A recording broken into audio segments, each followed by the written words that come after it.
Bonjour à toutes et à tous et bienvenue pour cette nouvelle vidéo de...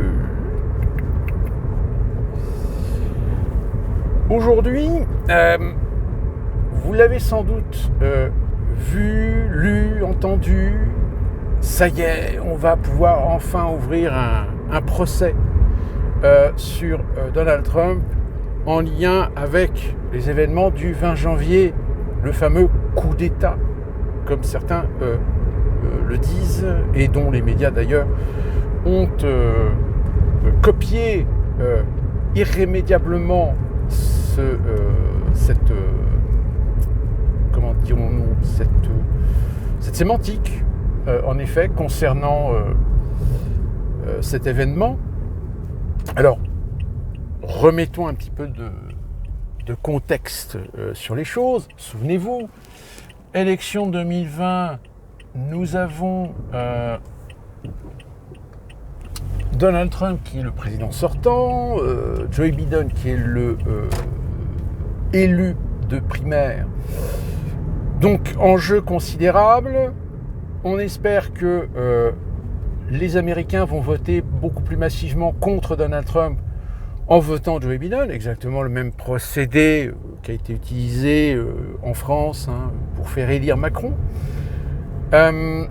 Et au final, Joe Biden a été élu. Alors, il a été élu évidemment dans le système américain qui, je le rappelle, fonctionne sur le principe des grands électeurs, mais en matière de voix, il a pris quand même une bonne longueur d'avance, ce qui lui permet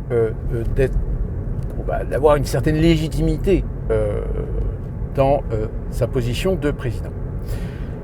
Mais évidemment, très vite, on le savait que cette élection allait être extrêmement mouvementée, d'autant plus que c'est aujourd'hui une guerre fratricide entre deux Amériques, c'est-à-dire une Amérique progressiste, essentiellement une grande majorité urbaine, contre l'Amérique rurale, l'Amérique traditionnelle, l'Amérique religieuse. Et évidemment, tous les coups bas sont bons, y compris ceux d'essayer de faire la démonstration que finalement l'élection a été volée, qu'il y a eu des fraudes massives. Aujourd'hui, avec le recul, on sait qu'il y a eu des fraudes, mais même les fraudes n'auraient pas changé grand-chose sur le résultat final.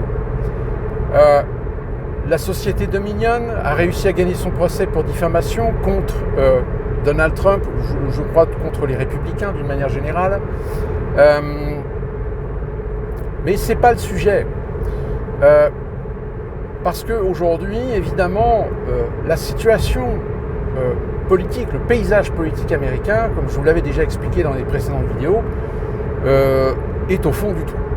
C'est-à-dire qu'on peut estimer qu'il y a à peu près 70% des Américains aujourd'hui, qu'ils soient progressistes ou conservateurs, n'ont plus confiance envers les politiciens de Washington. D'où la raison pour laquelle, finalement, Donald Trump, en 2016, a été élu, non pas parce que c'est Donald Trump, mais parce que beaucoup d'Américains ont voté Donald Trump par vote sanction, à l'encontre des bipartis. Parce que même si Donald Trump s'est présenté sous la coupe républicaine, de toute façon, on a bien vu que la primaire républicaine, finalement, il l'a volée. Parce que je rappelle, Donald Trump n'a jamais eu de carrière politique, n'a jamais été élu, n'a jamais eu de fonction particulière dans le système fédéral. C'est un m'as-tu-vu, c'est un millionnaire, c'est une grande gueule qui est apprécié par une certaine Amérique parce que, parce que c'est un rentre-dedans, même si à la limite, ce qu'il dit, parfois c'est des conneries, ou parfois il fait de la désinformation, parfois il est très approximatif, parfois il est un peu trop sûr de lui. Mais j'ai envie de dire, ça fait partie intégrante de la société américaine, dans la mesure où on est quand même dans une société d'apparat, une société d'illusion, une société qui se construit sur des rêves. Et donc par conséquent, Trump a été un rêve pour certains Américains. Pas pour tous, mais un grand nombre. Sauf que malheureusement, pendant les 4 ans, force est de constater que ce dont beaucoup d'Américains qui avaient voté Trump attendaient de lui, ça avéré que finalement Donald Trump n'a été qu'un président, mais un président qui a eu, pour ceux qui connaissent un peu, pour ceux qui savent gratter un petit peu, finalement la preuve qu'un président des États-Unis d'Amérique ne reste qu'une marionnette. C'est en réalité une personnalité politique qui est placée là, mais pour lequel on essaie de faire en sorte que s'il est adoubé par l'État profond, comme l'a été Obama, comme l'a été Clinton, comme l'a été Bush, dans ce cas-là, il peut faire l'illusion. Mais s'il décide d'aller à contre-courant de ce qui est en cours, de ce qui est en application actuellement aux États-Unis, force est de constater que là, forcément, c'est un président qui va se retrouver dans une situation du seul contre tous. Et preuve en est, c'est qu'un certain nombre de ses collaborateurs, un certain nombre de ses soutiens, au fur et à mesure du temps, l'ont abandonné. Jusqu'à même son propre vice-président qui, après l'élection, l'a littéralement lâché. Mais Donald Trump, aujourd'hui, peut encore se reposer sur un électorat. Alors, un électorat qui est peut-être à l'image du nombre de votes qu'il a eu aux dernières élections, c'est-à-dire à peu près un petit peu plus de 71 000 ou 72 millions d'Américains. Mais malheureusement, je pense que cet électorat s'est radicalement érodé. Donc ça va être très compliqué pour lui d'essayer de reconquérir un électorat pour avoir une chance de pouvoir conquérir à l'élection présidentielle de 2024. Briguer la primaire républicaine, je ne suis pas certain. Savoir si il va ouvrir un parti unique, ce qui serait assez exceptionnel et ce qui serait assez unique d'ailleurs dans l'histoire de la politique américaine contemporaine. C'est pour ça que la question souvent qu'on me pose, c'est est-ce que tu penses que Trump a des chances de briguer un second mandat? Dans l'état actuel de la situation, non. Mais comme je dis très souvent, les choses peuvent changer d'ici là. Et preuve en est, pourquoi je vous raconte tout ça? Parce que, comme vous l'avez entendu, Donald Trump est aujourd'hui sous le chef d'accusation et va donc avoir droit à un procès pour ses liens, ses empêchements qu'il a eus ou qu'il a provoqués lors de l'élection de 2020. Enfin, 2019. 2019 ou 2020, je ne sais plus. Je crois que c'est 2020. 2024. Oui, c'est ça, 2020. L'élection a eu lieu en 2019, mais Biden a été assermenté ou a pris ses fonctions en janvier 2020. Donc le fameux janvier 2020, où il s'est passé le 20 janvier un phénomène dont vous n'êtes pas sans ignorer la situation, c'est que d'un côté, vous aviez au Capitole le dépouillement et la validation de l'élection des grands électeurs, c'est-à-dire que les grands électeurs donc, ont voté selon le résultat de l'élection par État, donc selon les États, selon la démographie des États, etc. Vous avez 1, 2, 3 ou 4 ou 5 grands électeurs par État.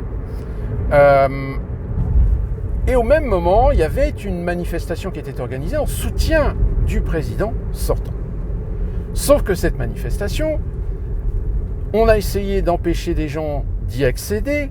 Les grandes voies de communication autoroutières, trains, avions ont été filtrées. Sauf qu'ils n'ont pas réussi à filtrer suffisamment. Donc il y a beaucoup de gens qui se sont présentés non loin de la Maison-Blanche pour soutenir Donald Trump. Et là, Donald Trump, évidemment, a eu des discours qui remettaient en question l'élection, qui remettaient en question la crédibilité de l'élection, qui exposaient des soi-disant fraudes, selon lui, et du fait de construire le narratif que tous les Trumpistes ont finalement suivi, c'est qu'on lui a volé son élection.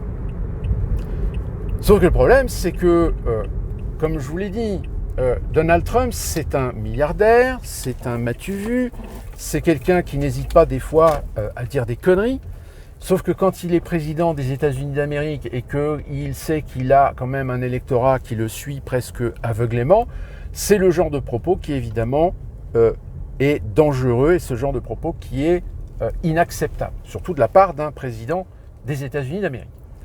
Et c'est là-dessus que, évidemment, aujourd'hui, ils vont essayer de jouer pour essayer de l'accuser ou de l'inculper et de le mettre en procès pour lui faire porter le chapeau de ce qui s'est passé par la suite, c'est-à-dire la prise du Capitole.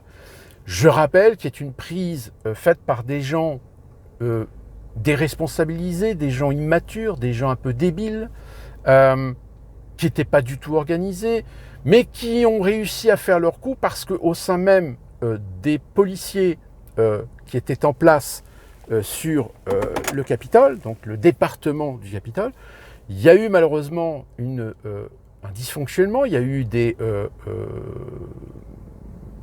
problèmes, on va dire, mais surtout, et en revanche, peut-être que justement le procès risque peut-être de mettre ça en évidence, c'est qu'il n'y a pas eu de sacralisation, il n'y a pas eu de sécurisation beaucoup plus importante du Capitole, sachant qu'il y avait une manifestation non loin de là, puisque entre le Capitole et le lieu de ma manifestation, il y a quoi ? Il y a 10 minutes de marche à tout casser. Donc c'est là le problème. Sauf que aujourd'hui, vous le savez, aux États-Unis, il y a beaucoup de gens qui veulent absolument éviter que Donald Trump se présente aux élections 2024.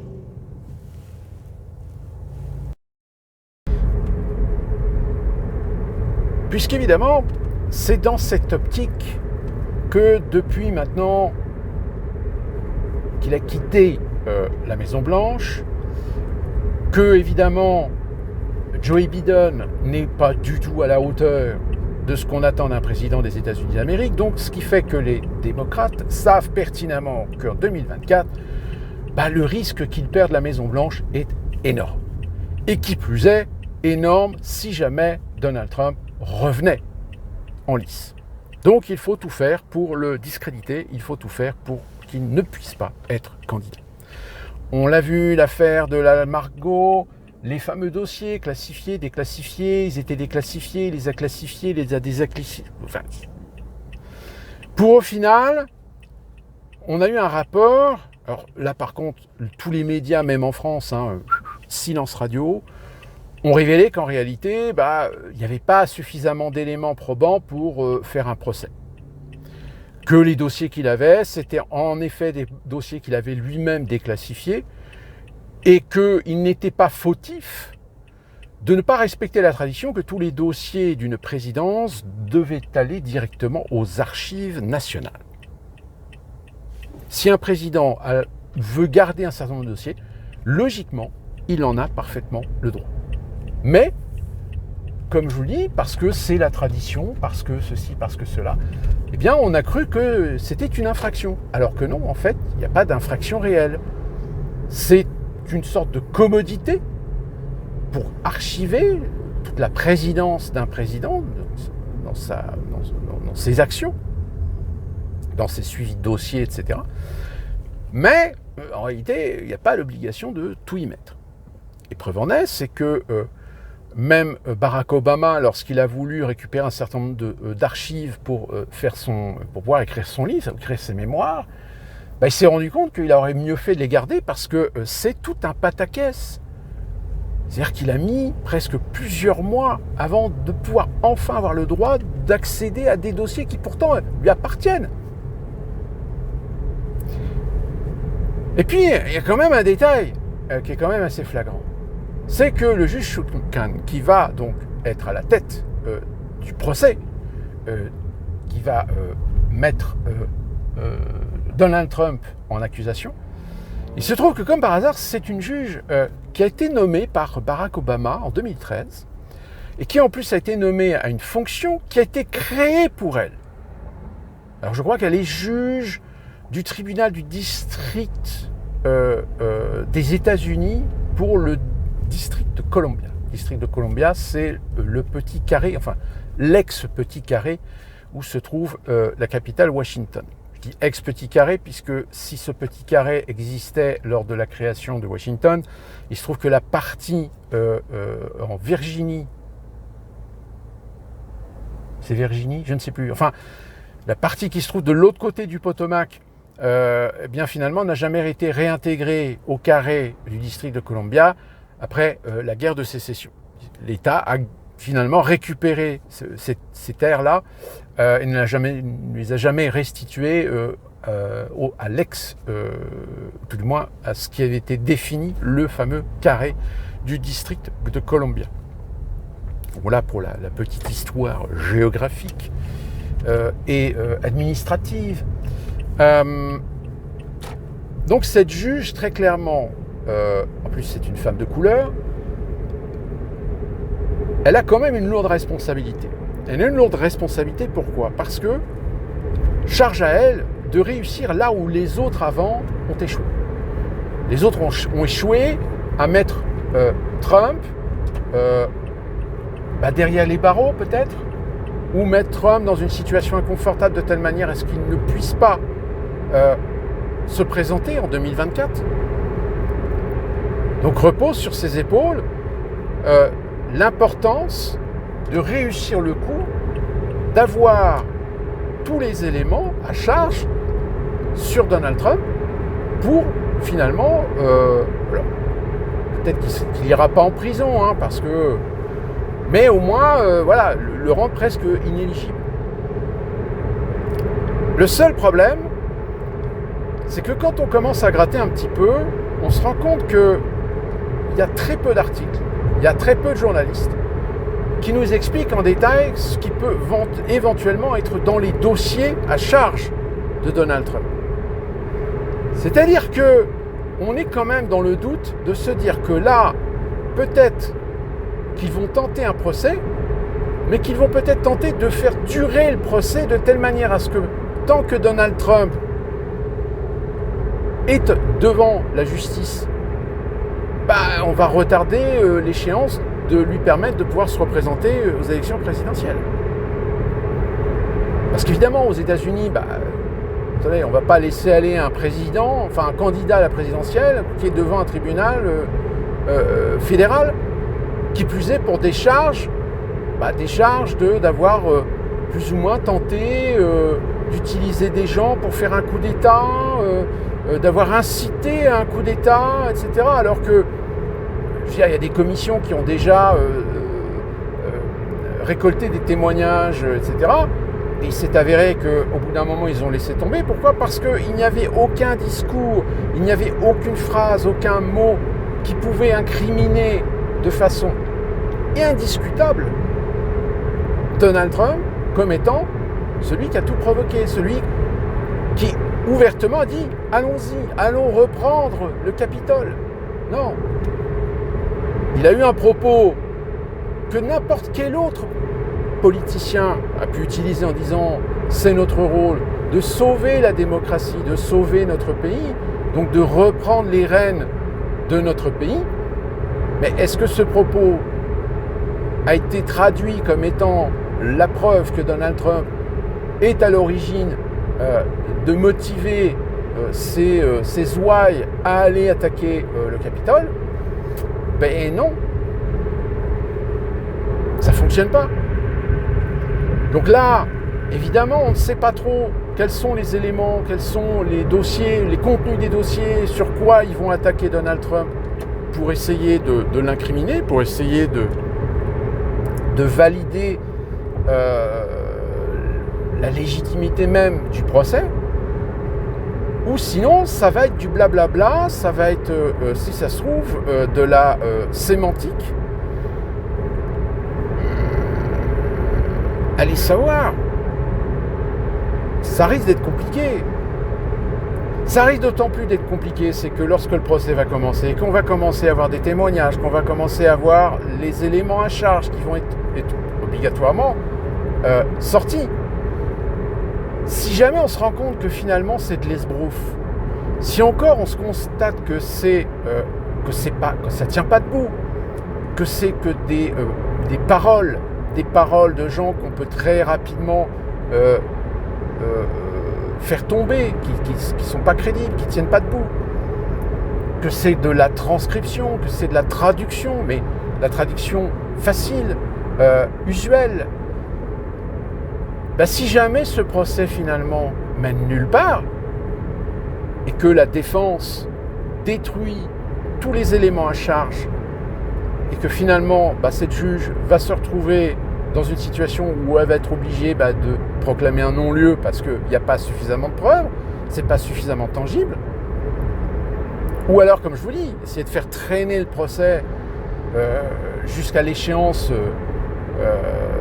du mois de novembre-décembre, où là, les candidats vont commencer à être un peu plus... à se prononcer, à émerger. D'ailleurs, je vous avais dit que je ferais une vidéo pour revenir là-dessus, parce que là, on commence à voir un petit peu un paysage qui commence à se dessiner. Même s'il y a un sondage qui commence à tourner et qui mettent... il y a quand même 3 noms qui sont en tête. C'est quand même... il y a 4 noms qui sont en tête. DeSantis, Trump, Biden et Sanders. Bernie Sanders. Mais voilà, on reverra ça ensemble dans une autre vidéo.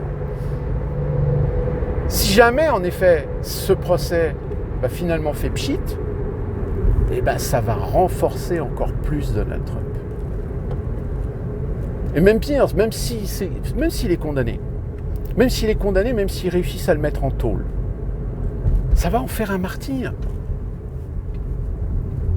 Il va acquérir encore plus de popularité.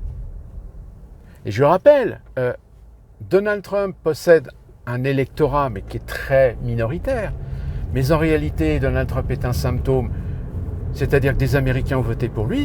Ils n'ont pas voté pour Donald Trump. Ils ont voté, comme je vous l'avais dit, comme pour secouer le cocotier du paysage politique américain, pour lui dire, bon écoutez, nous, on en a marre de ceux qui se foutent de notre gueule, qui nous racontent des bobards, qui ne se rendent pas compte que le pays est en train de s'enfoncer, qu'aujourd'hui, il y a la classe moyenne qui s'est enfoncée dans la précarité, dans la misère, pour presque de moitié. C'est la merde. Mais c'est tellement la merde que quand vous avez des hommes politiques américains qui commencent à vous parler de sujets, mais qui sont des sujets secondaires ou des sujets de polémique sociale, de petites guerres sociales. Alors que, je rappelle, je vous avais dit dans une vidéo, on estime qu'il y a à peu près 105 millions d'Américains qui n'ont pas de boulot. 105 millions d'Américains qui sont en âge et en capacité de travailler, qui n'ont pas de boulot. Puis en plus de ça, avec l'inflation, avec les prix qui augmentent, etc., là pareil, je vous en reparlerai certainement très prochainement, parce que j'ai une expérience personnelle là, qui est en train de se dérouler et qui est tout à fait significative de ce qui est en train de se passer. Donc quoi qu'il fasse, de toute façon, Donald Trump, il sera toujours dans le paysage politique. Actif ou non actif, peu importe. Parce que, qu'est-ce qu'on offre en face ? Rien. Même Kennedy, qui pourtant était un bon challenger, il s'enfonce tout seul dans des propos qui sont des propos, mais encore une fois de plus, qui sont à l'image de l'infantilisation du paysage politique américain, qu'on essaye de sensibiliser les Américains sur des faux sujets ou sur des faux débats. Donc on va voir comment ça va se passer, mais je peux vous dire qu'ici aux États-Unis, évidemment, ça prend des proportions énormes, parce que là, vous avez énormément de gens qui espèrent réussir à l'écarter de 2024. Donc évidemment, vous avez beaucoup d'acteurs médiatiques qui portent énormément l'accent pour dissuader, pour convaincre l'opinion que Donald Trump, ça y est, c'est fini, c'est terminé, au revoir. Donc on va suivre un peu ça, on va regarder avec attention. Et nous, on se retrouve très prochainement pour une nouvelle vidéo. Et d'ici là, comme d'habitude, portez-vous bien.